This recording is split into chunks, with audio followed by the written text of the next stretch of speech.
Bonjour à tous, chers amis. Nous sommes à la Parasha Vayechi. Parasha Vayechi, une parasha intéressante. Et c'est la parasha qui nous parle, comme on a vu longuement dans le cours hier soir, qu'on peut revoir sur l'application du Torah, les différents derniers points de la vie de Yaakov, le testament de Yaakov à Yosef, de ne pas être enterré en Égypte, mais d'aller directement en terre de Canaan, en Israël. On a parlé aussi sur les différentes bénédictions qu'il a données à ses enfants. On a parlé longuement sur quel type de bénédiction il a donné à chacun.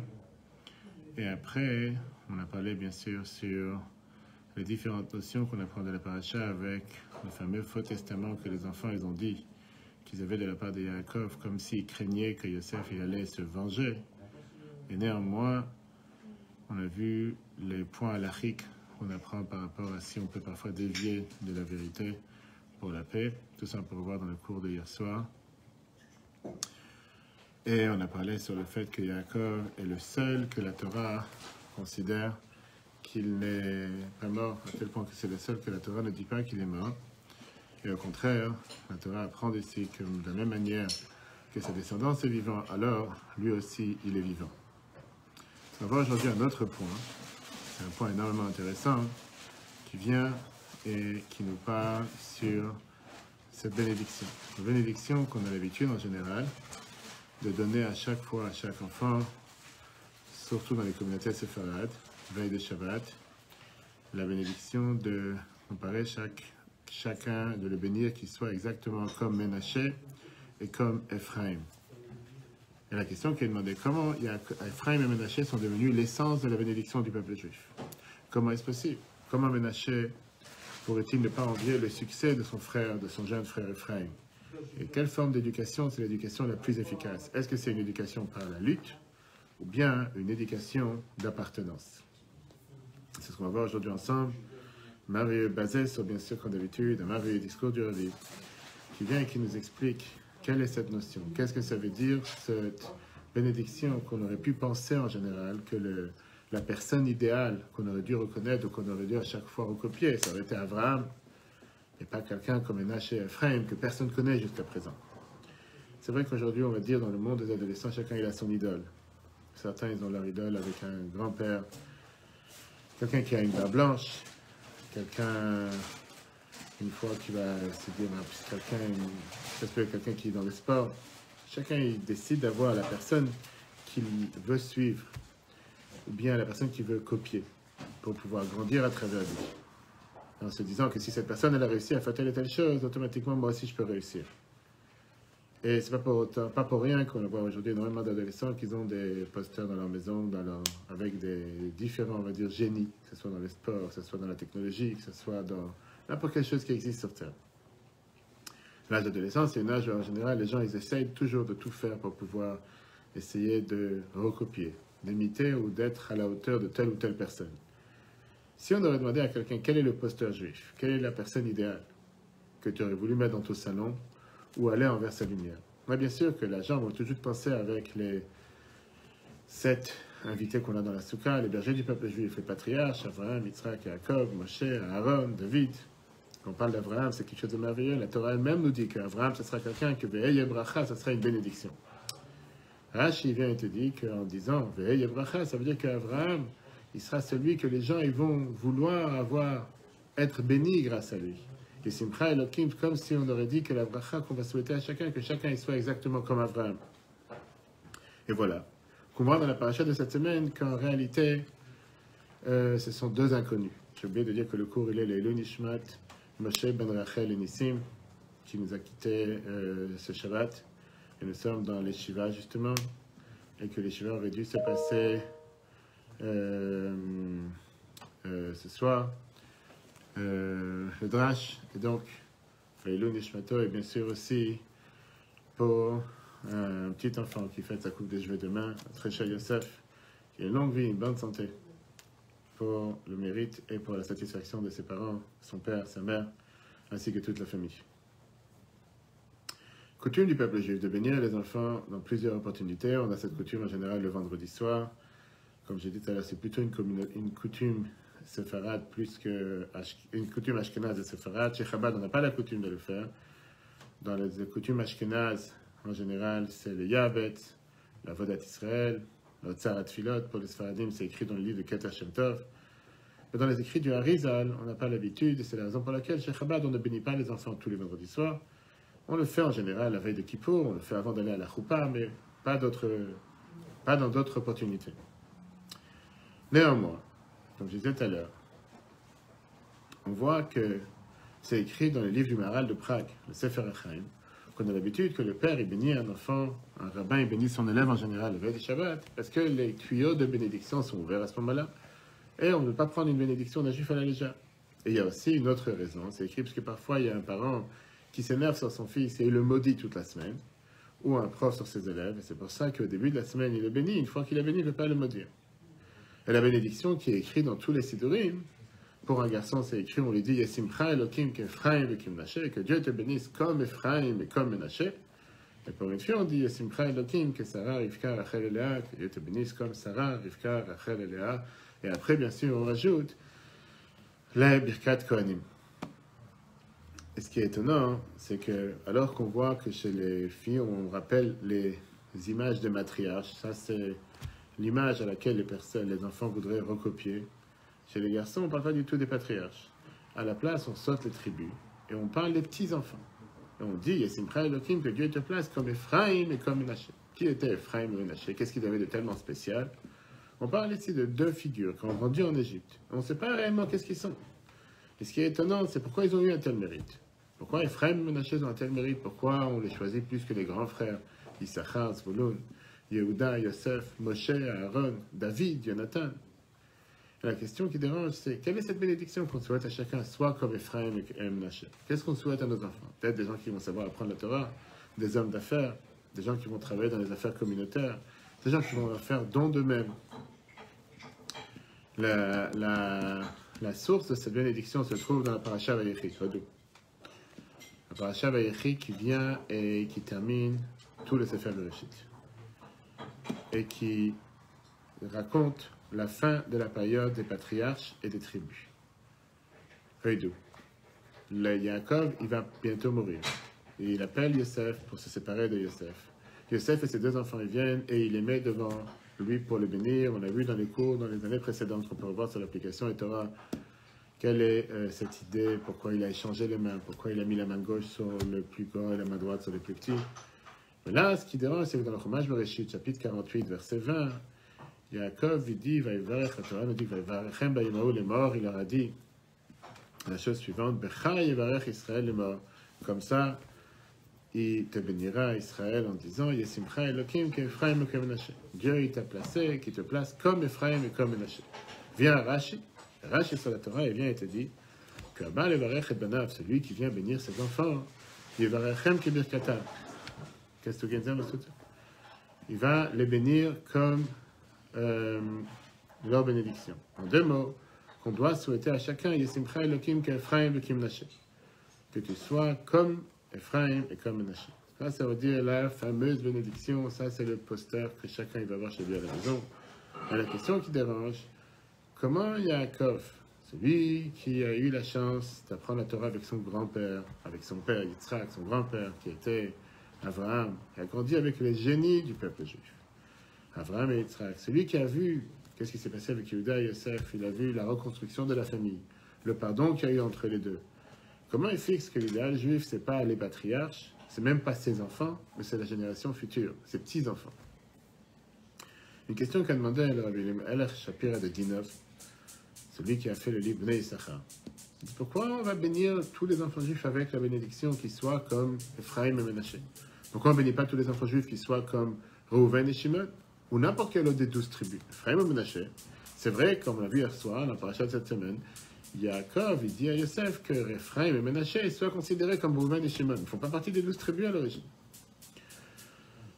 Ce qui dérange le plus, c'est que dans l'ordre comment Yaakov il bénit Yosef en disant que ses enfants, que tout le monde sera comme Ephraim et Menaché, il dit d'abord Ephraim avant Menaché. en faisant passer le plus jeune avant le plus âgé. Quel est le message que Yaakov veut faire passer avec une telle bénédiction d'un père à un enfant? Rappelons-nous l'histoire, comme on a vu, on peut revoir dans les cours de l'année précédente, comme quoi Yosef il se tient devant son père et il met la main droite, il met ses enfants droite à gauche face à son père, il met Ménaché à droite de son père, il met Ephraim à gauche, et comme ça Yaakov ne devra pas se fatiguer et pourra mettre les mains de manière totalement droite, la droite sur Ménaché, la gauche sur Ephraim, et voilà que son père il fait comme un X et il inverse les mains, et à la place, il met la main droite sur la tête d'Ephraim et la main gauche sur la tête de Ménaché. Rayira Beina. Torah nous dit que Yosef, il a eu peur, Yosef, il n'a pas compris qu'est-ce qui se passe. Il s'est dit, il y a quelque chose qui ne va pas ici. Il a fait quelque chose d'extrême, il a décidé de lever les mains de son père et de les remettre à leur place. Et il dit à son père la phrase suivante, le chen a vie. C'est pas comme ça qu'on fait les choses. Il disait, c'est lui le premier. Il lui dit, c'est lui le premier. Mais Yosef, il dit à son père qu'il devrait mettre la droite sur le premier. Comment Yosef fait quelque chose pareil d'abord pour bouger les mains de son père? Yosef, il n'a pas ici cherché à discuter sur son père, mais il a essayé de réparer. Qu'est-ce que tu gagnes? Il a essayé de réparer ce qui se passe par rapport à ce que son père il a fait. Parce que Yosef, il s'est dit que certainement, son père il est âgé maintenant, et il ne reconnaît pas le père, il ne reconnaît pas ses enfants. Et il a pensé que certainement que Ménaché se tient à sa gauche.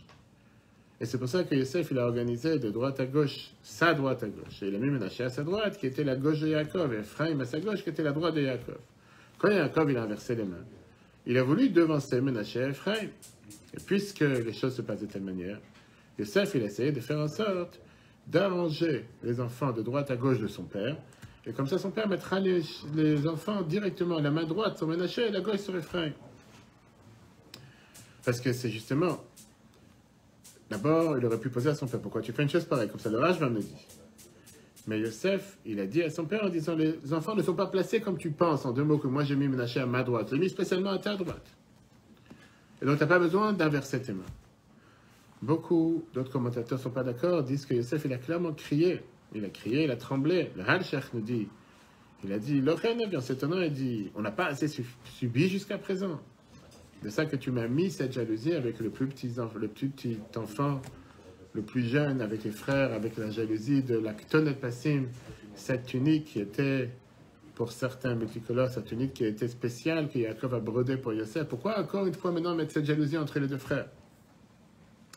Yosef dit, j'ai déjà assez subi avec 22 ans de déconnexion, avec 22 ans d'isolement en Égypte, juste parce que tu as préféré choisir le plus jeune sur les plus âgés. Ne recommence pas cette bêtise chez moi à la maison. Et néanmoins, on voit que Yaakov, il est têtu à changer les mains et devancer le plus jeune sur le plus vieux. Et la preuve, c'est ce que Rashi nous dit, Yadati ibni Yadati, je suis au courant, mon fils. Je sais que c'est lui le premier-né. Néanmoins, son frère sera plus grand que lui. Pourquoi? Parce que Yoshua va sortir de lui. C'est lui qui va donner l'héritage de la terre d'Israël. C'est lui qui va hériter la terre d'Israël. C'est celui qui va enseigner la Torah au peuple juif. On sait que la tribu d'Ephraim, c'est une tribu qui est devenue un des plus importants dans le peuple juif, qui a forgé le sort de notre peuple. De lui est arrivé Yoshua ben Nun qui a conquéri la terre. Et Yaakov, il s'entête à vouloir faire devancer Ephraim et Ménaché, parce qu'il s'est dit qu'Ephraim va être beaucoup plus important. Et néanmoins, on reste avec cette question de Yosef. Pourquoi encore une fois enlever la place du premier-né? Quel est le sens de cette bénédiction pour les générations du fait qu'un père, il va toujours devancer à bénir son fils qui soit d'abord comme Ephraim et après comme Ménaché? Le Kliyaka, qui est un des commentateurs du Chumash, il explique que le fait d'avoir devancé Ephraim et Ménaché, c'est encore un pas, si on peut dire, de son entêtement contre le droit d'aînesse. Que toute la vie de Yaakov, c'était un combat dans ce droit d'aînesse. D'abord, il a acheté le droit d'aînesse de Esav, il prend les bénédictions, il avance et il rapproche Yosef avant les autres fils, et il devance Ephraim avant Ménaché. Yaakov voulait ici faire passer un message général, et ça c'est ce que les Kliyaka nous enseignent, que la grandeur ne vient pas en héritage. Le droit d'aînesse peut acheter parfois des droits monétaires. Ça, Yaakov ne l'empêche pas de Reuven. Lui, Reuven, il a ses droits monétaires en tant que premier-né. Yaakov ne cherchait pas à enlever les droits monétaires qui revenaient à Esav en tant que premier-né. Mais Yaakov dit que droit d'aînesse ne vient pas faire acquérir à une personne une importance spirituelle, comme servir dans le temple, ou bien avoir une bénédiction qui passe avant les autres. Ça, c'est un message que le Kliyaka nous fait passer. Mais là, on va voir une explication chassidique qui passe des bases fondamentales de l'éducation, comme elle est exprimée dans la vision des choses qui est totalement différente entre Yaakov et Yosef. Première question. Tout d'abord, comment Ephraim et Menaché sont devenus les modèles exemplaires de marques, d'images à recopier, d'images à vouloir imiter. Dans le livre qu'on a mentionné tout à l'heure, c'est dit que Yaakov, il a vu chez Menaché et Ephraim une qualité particulière qui n'a pas existé dans l'histoire jusqu'à présent. Et Yaakov savait que cette qualité est une qualité énormément importante. Menaché et Ephraim sont les premiers qui ne sont pas jaloux les uns des autres. C'est les premiers qui se demandent qu'est-ce que je suis venu faire pour contribuer à la société, à l'humanité. Pas où mon frère est arrivé. C'est les premiers qui croient réellement que leur propre valeur n'est pas en fonction de où ils viennent. Ma valeur ne se justifie pas et ne se mesure pas par rapport à ce que l'autre a réussi à faire, mais par rapport à mon rôle, par rapport à mon domaine. Tout ce qui s'est passé dans le livre de Bereshit jusqu'à présent, c'est une grosse histoire de jalousie. Une jalousie qui vient toujours pour vouloir enlever ce qui appartient à l'autre. Première jalousie qu'il y a eu dans l'histoire de Bereshit, c'est la jalousie de la lune. La lune qui était jalouse dans le soleil, qui voulait être plus grande que le soleil. La deuxième, c'était le serpent dans Adam, qui ne pouvait pas supporter qu'il était marié à Chava, et comme ça, il a voulu faire tomber Adam pour se marier avec Chava, Ève. La suite, c'était Chava, Ève, qui est jaloux que l'homme qui va rester, il va pouvoir peut-être vivre avec une autre personne, une autre femme, et pour ça, il a fait tomber. Adam est jaloux dans Dieu qui connaît faire la distinction entre le bien et le mal. Les prochains chapitres, Caïn est jaloux de Hevel, pour ça il le tue. Ishmaël est jaloux de Yitzhak. Esav est jaloux de Yaakov. Les frères de Yosef sont jaloux de Yosef. Dans tout le livre de Bereshit, on parle de 4 disputes majeures entre frères, que la base de toute cette dispute, si on vient le récapituler en un mot, c'est le fait qu'une personne ne se mesure pas soi-même, mais se mesure par rapport à ce que l'autre fait.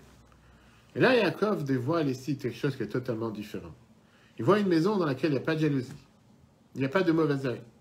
Il n'y a pas ici quelqu'un qui se sent plus grand que l'autre. Au contraire, c'est un fait. Ephraim est mieux que Menaché dans plusieurs domaines. On dit que c'est un Tamid Chacham. On dit qu'il apprenait régulièrement avec Yaakov. Alors que Menaché était un homme d'affaires. Il travaillait avec Yosef dans le palais. Plus que ça, on voit que Menaché, il voit comment Yaakov devance Ephraim dans la bénédiction. Et ce n'est pas pour autant qu'il réagit avec colère comme les générations précédentes. Ephraim ne se vante pas devant son frère. Ils vivent en une harmonie parfaite. C'est bien expliqué pourquoi à la fin, Yaakov rajoute la fameuse phrase Becha yevarech Israël, le mort, Simcha Elokim, qu'Ephraim et Menaché. Au départ, quand il change les mains, il dit Amalach Hagoelotim, Mikolra yevarech et Anaharim, que cet ange qui m'a sauvé va bénir ces jeunes. Après commence le débat qu'il y a entre Yosef et son père sur le fait qu'il a changé les mains. Mais à la fin, il continue en disant Becha yevarech Israël. Parce qu'une fois qu'il a vu que Menaché se tait, face au fait que Yaakov a décidé de devancer son petit frère, et la manière comment Ephraim accepte sa bénédiction sans se vanter en disant « Tu vois, je t'ai eu, je suis mieux que toi, la preuve c'est que j'ai été choisi le premier ». Là, il dit cette fameuse bénédiction « Becha yevarech Israël ». Yaakov, il décide de mettre ça comme modèle. Il dit « Quelle est la qualité suprême pour avoir le bonheur dans la vie et pour grandir que de se focaliser sur soi-même ». La jalousie n'est pas seulement destructeur par rapport au bonheur et par rapport à faire créer ce nouveau peuple, mais nous dévie de la route. Parce que ne te laisse pas te focaliser sur le cadeau que tu as reçu et sur le don particulier et unique que toi tu dois amener à l'humanité. Parce que si tu te soucies sans arrêt de ce que l'autre doit faire, qui va faire ce que toi tu dois faire? Et de l'autre côté, le secret du bonheur, c'est de comprendre que tu ne peux pas faire ce que ton frère fait, mais tu ne peut pas non plus être capable de faire ce que lui non plus, n'est pas capable de faire ce que toi tu fais. Chacun d'entre nous a une mission unique que Dieu nous a donnée, qui est propre à nous, et que personne d'autre à part nous pourront la faire sur cette planète. Si jamais on est en trop, Dieu ne devrait pas placer sur cette planète. Il y avait une fois un merveilleux exemple que le rabbi avait l'habitude d'amener. Un riche qui est rentré une fois dans la ville avec son carrosse, une demi-heure avant Shabbat, dans un village. Le carrossier, c'est lui qui s'occupe de la carrosse, il est parti se laver, il va à la synagogue, et le riche, et d'abord il a dit, je vais m'habiller, de mettre ses beaux habits, se coiffer. Quand il sort de la maison, il voit une charrette rentrer dans la ville. Et elle s'est engouffrée dans la boue. C'était une boue qui attrapait les roues, il ne pouvait pas s'en sortir.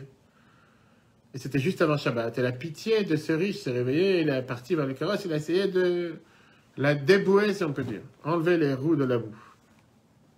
Mais qu'est-ce qu'on peut faire? Le riche n'avait pas l'habitude d'enlever cette carrosse qui était en plein dans la boue. Il n'avait pas le choix. Il a décidé de retourner à la maison. Et il n'est pas parti à la synagogue, il était plein de boue. Parce que tous ses habits de Shabbat se sont salis. Il commence à faire nuit maintenant. Il n'est pas parti à la synagogue. En attendant, la tefila se termine, la prière à la synagogue. Et le carrossier voulait inviter des invités pauvres qui viennent manger dans la maison du riche. Mais il n'a pas le choix, il n'a pas le droit de faire une chose pareille parce que c'est pas lui le patron. Voilà ce qui s'est passé quand le riche a fait le travail du carrossier et le carrossier a fait le travail du riche. La carrosse est restée dans la boue et les pauvres sont restés sans repas de Shabbat. C'est le riche qui est parti à la synagogue et c'est le carrossier qui serait resté à la maison puisqu'il connaissait son travail. Il aurait pu enlever cette carrosse de la boue et les pauvres, ils auraient eu aussi quoi manger. Voilà ce que l'Egra de Kala nous dit. Néanmoins, ce n'est pas une explication suffisante. Parce qu'il y a beaucoup d'autres frères dans l'histoire qui expriment justement cette manière de ce qu'on dit en hébreu, l'effargen. Savoir donner de l'honneur à l'autre, savoir valoriser l'autre, savoir encourager l'autre. Je sais que la Torah elle-même nous parle de cette amitié qu'il y a entre les frères. Quand Dieu leur donne à Moshe de recevoir le rôle d'être libérateur du peuple juif, Moshe il a peur de faire du mal à son grand frère, que pour lui est beaucoup plus apte au rôle. Mais Dieu il lui dit, Aaron achicha, ton frère, Yadati qui daber, je sais qu'il sait bien parler. Mais sache une chose, Veraacha, lui il te verra, Vesamach libecha, lui il te verra, et lui il saura exactement être content sur ton sort, il saura que t'inquiète pas pour lui. Il n'aura pas de rancune, il ne se sentira pas mal à l'aise du fait que tu es celui qui a pris ce rôle. Dieu vient et dit que Aaron est fait d'une autre matière, parce que il vient d'une matière de ceux qui connaissent leur propre valeur, il n'est pas jaloux dans la réussite de l'autre.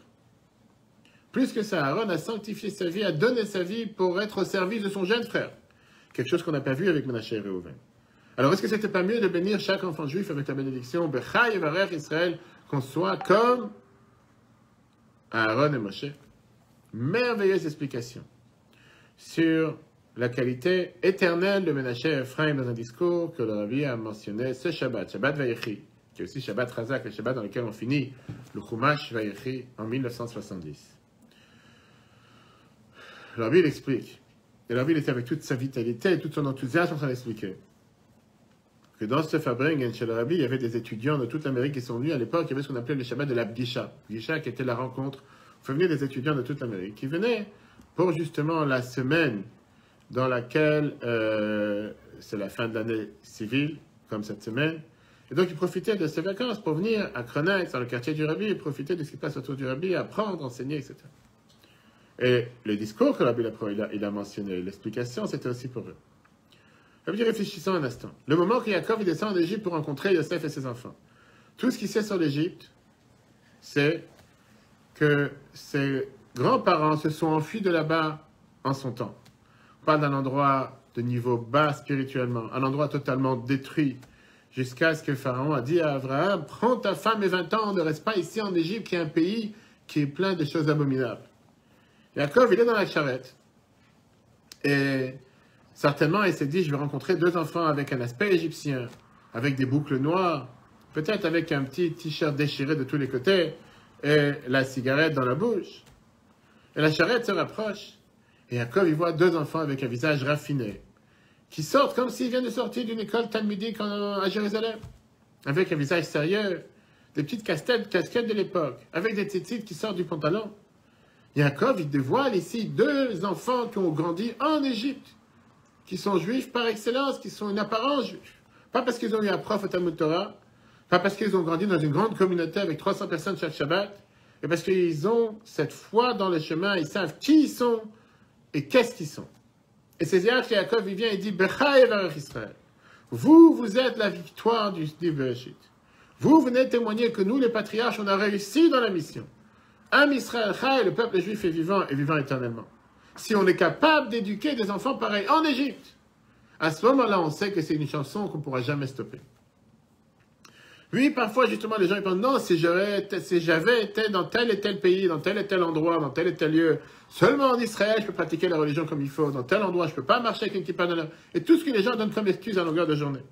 Yaakov, il vient et te dit, regarde des enfants qui ont grandi dans l'Égypte, n'ont jamais connu autre chose que l'Égypte. Et ils sont ce symbole qui représente qu'est-ce que ça veut dire un enfant juif. Et là, il vient nous montrer quel est le point culminant, le point plus profond du livre de Bereshit, le livre des patriarches. Parce que chaque peuple, en règle générale, donne beaucoup de gloire et d'honneur à la génération des géants qui ont fondé ce peuple. Il y a ce qu'on appelle la génération des fondateurs, comme on voit dans beaucoup de villes aujourd'hui en Israël, par exemple. On a le carrefour des fondateurs, les grands de la nation, ou dans le cimetière de Mont Herzl, les grands de la nation, où là-bas il y a tous les présidents et tous les dirigeants d'Israël. Après, tu as les Havdis, si on peut dire ceux qui ont créé la philosophie grecque, Platon, Socrate, Aristote, qui sont les grands philosophes, parce qu'ils ont mis tout ce qui sont les bases de la science et tout ce qui sont, on va dire, la direction, le gouvernement moderne. À Rome, on avait l'habitude d'appeler tous les grands de la nation comme les grands tsars ou les dieux. Et nous, quand on regarde les grands de la nation du peuple juif, on le dit 3 fois par jour dans la prière, le man, yirbu, yimechem, vimei, venechem, ala adama, Hashadishba, Hashem, la avotechem. Que Dieu a juré à nos patriarches, à nos parents. On commence Shmon Esrei Amida tous les jours en disant Elokeinu velokei avotenu, Dieu est le Dieu de nos parents. Qu'est-ce que ça veut dire nos parents? Abraham n'était pas notre père, Sarah n'est pas notre mère. On aurait pu dire Abraham le révolutionnaire, le premier qui a eu la force de sortir contre un monde entier qui était contre lui. Et de partager sa foi, il n'a pas eu peur du feu de Nimrod.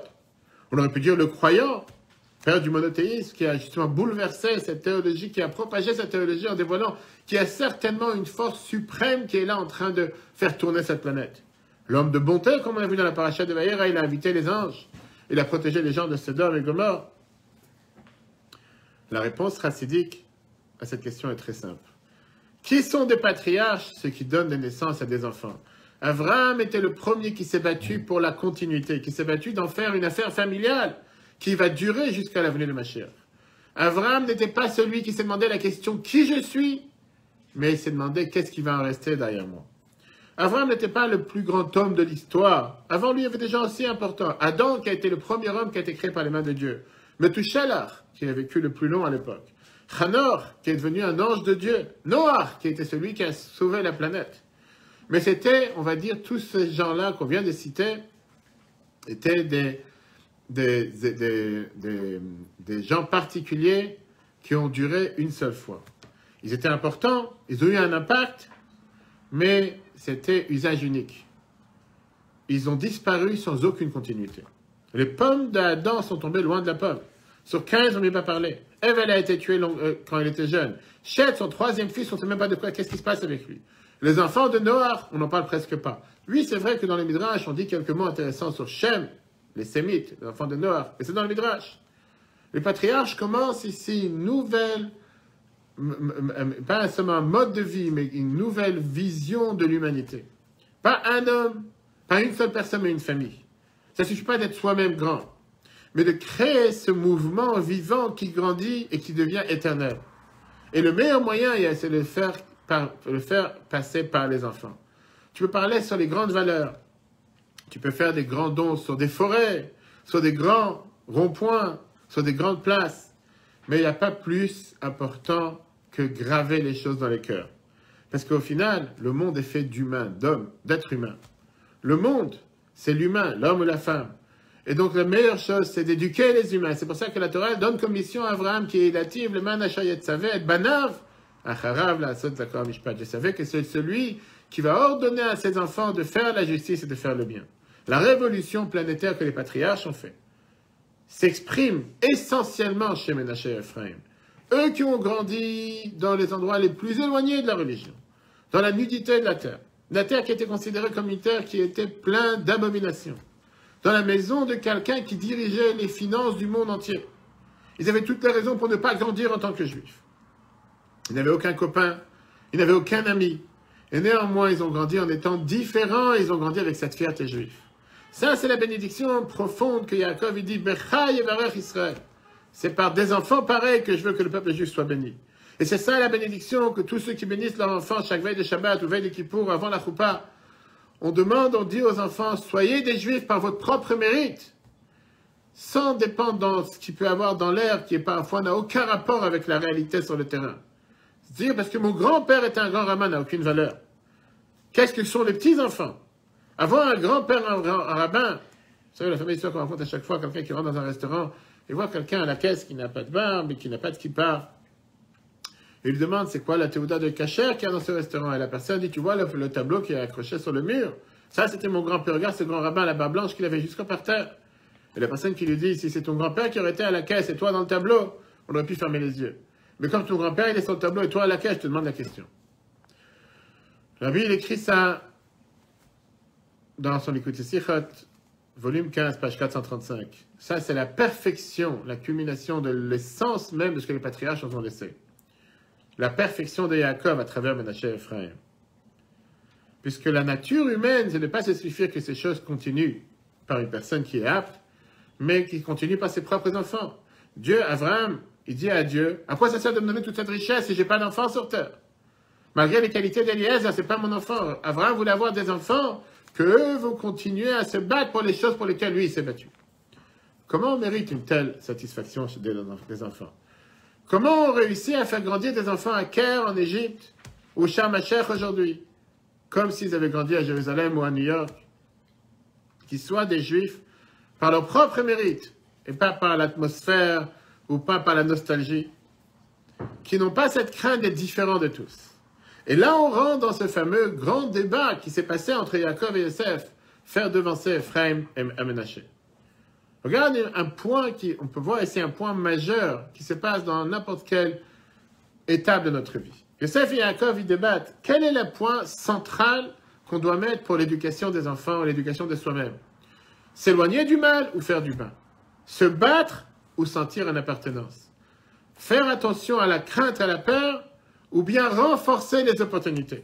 Disons qu'on habite dans une ville mélangée, comme Seine-et-Marne, il n'y a pas beaucoup de juifs pratiquants. Et les voisins ne sont pas forcément pratiquants, ou bien ne sont pas juifs. On rentre à la maison Shabbat, et l'enfant, il entend de la musique qui sort avec beaucoup d'enthousiasme d'un des voisins, ou des musiques aujourd'hui de fête. Et il demande à son père, papa, pourquoi il se comporte de telle manière? Tu peux répondre deux réponses. Un père va dire, ah, c'est des non-juifs, ils ne sont pas comme nous, il faut s'éloigner d'eux. Il ne faut pas écouter leur musique qui sort de la maison, il faut boucher les oreilles. Un autre père dit, c'est pour ça qu'on habite ici.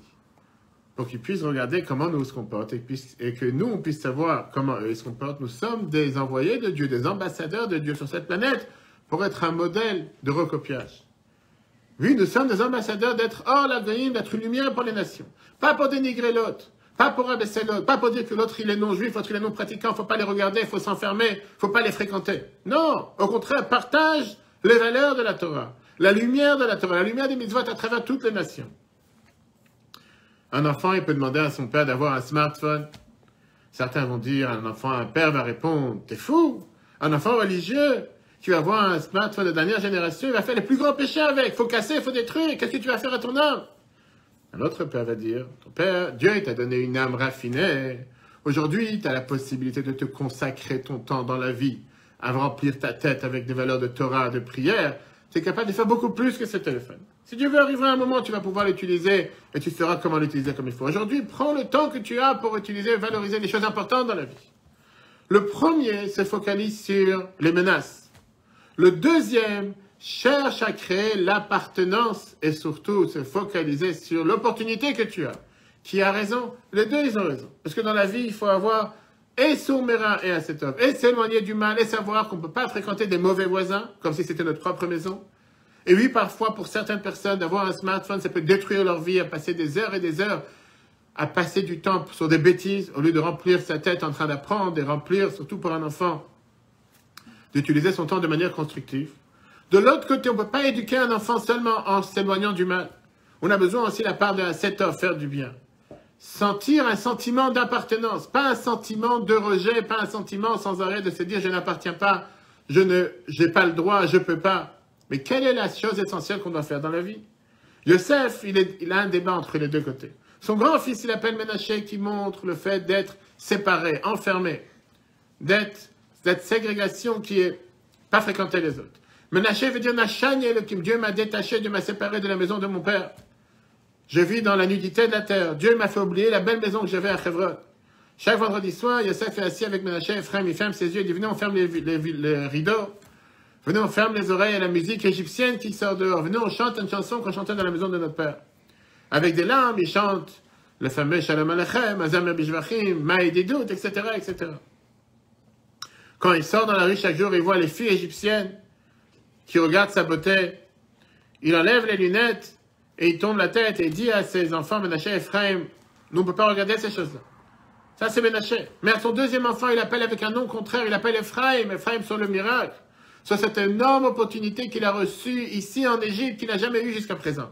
Ephraim veut dire que juste dans la terre de cette pauvreté, la terre d'Égypte, Dieu m'a fait fructifier, m'a fait multiplier. Moi, je suis ce jeune délinquant juif qui vient de Hebron, où j'ai mérité d'arriver au centre du monde, le Dubaï de l'époque, et de pouvoir sauver l'humanité de la famine et de faire vivre un monde entier. Yosef fait passer le message à ses enfants en disant, nous, on a été envoyés ici, comme on l'a vu plusieurs fois dans le cours d'hier soir, comme quoi il se débat avec ses frères. C'est pas vous qui m'avez vendu, mais c'est Dieu qui m'a envoyé. Nous sommes l'élite des enfants, des petits-enfants de Yaakov. Dieu nous a placés dans cet endroit pour être au centre du monde et qu'on voit qu'un Israël Chai, que oui, même ici au Caire, même ici au centre de l'Égypte, grandissent des enfants qui craignent Dieu comme à Hebron. Menaché vient symboliser, on va dire, le languissement au passé. Ephraim vient symboliser ce qui est la valorisation de l'instantané, la valorisation du présent. Menaché vient symboliser ce qu'on a perdu, la nostalgie. Ephraim vient montrer ce qu'on a gagné. Et là est le débat entre Yosef et Yaakov. Qu'est-ce qui est l'essentiel? Sur quoi on doit mettre l'accent? Yosef, il dit, Menaché est le plus grand. D'abord, il faut enlever la saleté. Il faut enlever le mal qui est partout, devant les yeux, de tous les côtés. On ne peut pas essayer de monter, d'arriver à des sommets, si d'abord on ne va pas s'assurer que le mal ne va pas fréquenter, ne va pas pénétrer à l'intérieur de nous. Et donc, Yosef, il s'éloigne de la femme de Potiphar, et seulement comme ça, il devient le vice-roi. Yaakov est passé un message beaucoup plus important. Ephraim est le plus grand. C'est vrai qu'au départ, il faut s'effacer du mal, il faut s'éloigner du mal, mais ce n'est pas le but dans l'éducation. C'est vrai que l'étape numéro 1, c'est que d'abord, il faut nettoyer la maison. Mais l'essentiel, c'est de vivre dans la maison, d'habiter dans la maison. L'essentiel de l'éducation, c'est de faire aimer, de créer cette appartenance en faisant passer justement le message de force spirituelle et de force positive que nous avons. On n'a pas le droit de faire une chose, ça vient empêcher une certaine chose, mais ça ne crée pas un lien. Ça ne crée pas un sens d'appartenance avec les choses. À la place de crier du matin jusqu'au soir, c'est interdit, il ne faut pas, tu ne peux pas. On doit mettre un défi devant les enfants qui se dévoilent lui-même et qui dévoilent le propre force qu'il a à l'intérieur de lui. Et ça, c'est la bénédiction qu'on dit, Yesimcha Elohim qu'Ephraim et Kimnaché, que le judaïsme est d'abord Ephraim, d'abord grandir, avancer, sentir cette appartenance, le positif, et après Menaché. Au final, plus tu t'investis dans le positif, plus tu t'investis dans l'action, plus tu te sépares des choses qu'il ne faut pas faire. Et donc, si un enfant il revient parfois avec une mauvaise note qu'il a eue à l'école, tu peux le punir en lui disant c'est très mauvais, tu dois te battre avec ce mal. Mais tu peux utiliser ce moment pour lui donner les forces, pour dire que la prochaine fois, tu vas réussir, et là, tu vas avoir beaucoup plus de remerciements et beaucoup plus de bravo. J'ai raconté plusieurs fois plusieurs histoires avec Madame Schaeffer. Je vais raconter une histoire que j'ai entendue justement ce matin, une très très belle histoire. Et c'est une histoire qui vient nous montrer, qui vient nous décrire ce qu'on vient de voir comme message. Une histoire merveilleuse parce que c'est une histoire qui vient te laisser pas seulement réfléchir, mais qui vient rejoindre tout ce point qu'on vient de mentionner avec la vision, comment le Rabbi nous a toujours appris, comment regarder les choses. Et pas seulement comment regarder les choses, mais comment faire en sorte que dans la vie en général, on doit toujours essayer de se focaliser, pas seulement essayer, de voir en tant que shluchim, de se focaliser sur le bien. Qu'est-ce que ça veut dire se focaliser sur le bien? De faire en sorte que dans n'importe quelle chose qui peut se passer dans la vie, quand on a l'option de regarder les choses d'un côté ou de l'autre, faire en sorte de se dire qu'on doit toujours regarder les choses de manière positive, constructive, et ne pas regarder les choses avec un œil négatif, ce qui pas forcément va rapprocher une personne. Dans la chassidoute, on a ce qu'on appelle en général le fait d'avoir la lumière et le kéli qui est le récipient pour la lumière. Et dans n'importe quel événement, dans n'importe quelle chose qu'on puisse faire, comme on a parlé dans les cours de Tania la semaine dernière, quand on a eu ce débat entre Eliyahu Hanavi qui vient et qui dit jusqu'à quand vous allez danser sur les deux mariages, où vous reconnaissez Dieu, vous reconnaissez les idoles, comment ça se fait qu'Eliyahu il pousse à aller vers les idoles, parce qu'Eliyahu il dit qu'il vaut mieux appartenir que juste seulement être contre. Mais dans combien de situations, les gens vont toujours être beaucoup plus attirés à pouvoir faire Torah et Mitzvot, à faire ce que la Torah demande, que de les stigmatiser sans arrêt le mal qu'il y a chez les autres. Les gens, ils sont beaucoup plus intéressants parce que le Rabbi a toujours montré comment on doit toujours donner un impact sur le positif, sur le neshama qu'il y a chacun d'entre nous. C'est ça qui va créer une personne. C'est ça qui va créer un jeu. C'est ça qui va lui donner un sentiment d'appartenance. Et en règle générale, les personnes n'aiment pas les stéréotypes négatifs. Rav Shmuelou raconte qu'une fois, en 1966, la première année en Shlichut en Angleterre, c'était un vieux chassid qui était en Yechidut, en audience privée chez le Rabbi. Il a demandé quoi faire avec une fille d'un certain âge, qui était à l'époque, vivait dans un petit village en Angleterre et qui faisait absolument rien de judaïsme ou quoi que ce soit. Le Rabbi lui a dit de me demander, Rav Shmuelou raconte, d'aller la visiter. C'est ce que j'ai fait. Et elle raconte comme quoi, dans sa vie, on lui a toujours dit, dans la maison où elle a grandi, une maison très religieuse, que les non-juifs sont des gens mauvais. Alors que dans l'école où elle apprend, il n'y avait pas à l'époque une école religieuse pour elle, elle a rencontré des gens magnifiques. Et donc tout ce qu'elle a appris dans sa maison en tant que religieuse, ça l'a discrédité. Elle s'est dit, c'est pas possible. Elle était à Cambridge dans les années 70. Elle a déjà rencontré un garçon qui était avant à la yeshiva, lui raconte Rav Shmuelou, avant de commencer l'université, comme beaucoup de gens font. Et dans les discours de Moussar qu'il entendait, on lui disait encore une fois la même chose. Les non-juifs, c'est toutes des mauvaises personnes. Il dit, si je suis à Cambridge, j'ai rencontré beaucoup de personnes, des personnes magnifiques sur Terre. Et donc, il est devenu tellement éloigné de la religion. Il dit donc, au lieu à chaque fois de venir, ce que le Rabbi disait à chaque fois, au lieu de venir à chaque fois stigmatiser le mal et de décrire le reste comme mal et comme négatif, il faut qu'elle soit sur le positif. Chaque être humain sur Terre a une mission que Dieu lui a donnée. Juif comme non-juif. Une mission différente, mais pas une mission inférieure. Ça, c'est le message que Jacob veut faire passer à Ephraim et à Ménaché. En disant de bénir Ephraim et Ménaché pour tout le peuple juif. D'ailleurs, c'est la même chose qu'on voit dans la Mishnah de Pirkei Avot, chapitre 1, Mishnah 16.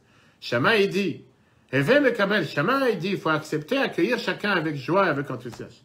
Shammai nous dit que l'essentiel dans recevoir les invités, c'est le bon sentiment que tu leur donnes. Donner un sentiment d'être ami, de l'accepter avec chaleur, avec sourire. C'est quoi? C'est Shammai qui dit ça? Celui qui dit qu'il faut Mekabel et Adam, Kol Adam, accepter tout le monde. Et le Tosfot dans l'Almara, Ibamot, page 61, nous dit Adam, ça veut dire les hommes, même les non-juifs. Alors que l'Almara elle-même nous raconte dans Shabbat 31, 3 histoires avec 3 non-juifs qui demandaient un conseil à Shammai et les a poussés jusqu'au bout du bâtiment. Fameuse histoire qu'on connaît avec ce non-juif qui voulait se convertir, sur un pied qui l'a poussé en lui disant, même pas en rêve. Le Rabbi, il écrit, magnifique enseignement. Les paroles de Shammai viennent après les paroles de Hillel. Alors que dans toutes les Sidrei Mishnah, dans toute la Mishnah, les paroles de Shammai viennent avant Hillel. Shammai, il a dit ça une fois qu'il s'est rendu compte que Hillel avait raison. Une fois que Shammai, il a vu qu'est-ce que Hillel a fait avec ces 3 convertis qui l'ont grandi à travers l'attitude et l'approche de Hillel. Il a compris que c'est Hillel qui avait raison. Pardon. Parce que parfois, un encouragement est beaucoup mieux et beaucoup plus constructif que 1000 fois vouloir rabaisser, critiquer. Parce que c'est ça qui va créer cette motivation interne. D'encourager la personne à utiliser cette volonté naturelle, cette pulsion naturelle qu'il a pour pouvoir faire du bien.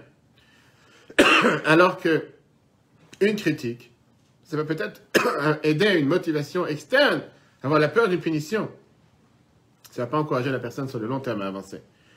Comme ça, c'est dans la vie et comme ça, c'est pour la délivrance si Dieu veut. On vient de jeûner le 10 Tevet vendredi dernier sur la destruction du temple. Mais on se rappelle que jeûner, pleurer, ce n'est pas la manière de travailler, la manière de faire. On doit agir positivement, soi-même, sur notre entourage, sur notre famille, pour faire en sorte que Mashiach arrive. Voilà, chers amis, un magnifique enseignement qu'on apprend de cette paracha. Comme j'ai dit tout à l'heure, le cours est le Leilou Nishmat, Moshe Ben Nissim Rachel, qui est parti de ce monde ce Shabbat, qui a laissé une génération des enfants, des petits-enfants, des arrière-petits-enfants, grandissent dans la Torah et les mitzvot, et pour notre cher Yosef, qui a sa coupe de cheveux ce soir et demain, que Dieu lui donne longue vie, bonne santé, ensemble avec ses parents, pouvoir grandir dans le chemin de la Torah et les mitzvot, donner beaucoup de satisfaction au Rabbi.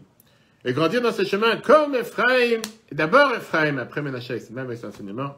Le cours sera un replay sur l'application et Torah. On remettra tout à l'heure cet après-midi aussi le cours d'hier soir qui était le Zoom sur la paracha, un nouveau cours qui vient de commencer. Sur, pas seulement un discours du Rabbi, mais on a revu la paracha, une halakha sur la paracha, des enseignements sur la paracha. Si Dieu veut, ce sera un replay sur l'application et Torah aujourd'hui. Très bonne journée à tous. Shabbat Shalom, c'est bien bientôt le Shabbat. Shabbat important, Shabbat Chazak, le Shabbat de la force. Le Shabbat, on termine tout le Chumash Bereshit. On passe maintenant à un autre registre. Chumash Shemot, l'Exode. On peut toujours partager les valeurs de la Torah. Très bonne journée à tous et à la semaine prochaine. Je ne peux pas m'empêcher de vous raconter une petite histoire. Une fois, une personne a écrit au Rabbi dans cette semaine, à l'année prochaine. Le Rabbi a écrit un point d'interrogation. L'année chez nous a commencé il y a déjà plus de 3 mois. Rosh Hashanah. Shabbat Shalom et que des bonnes nouvelles.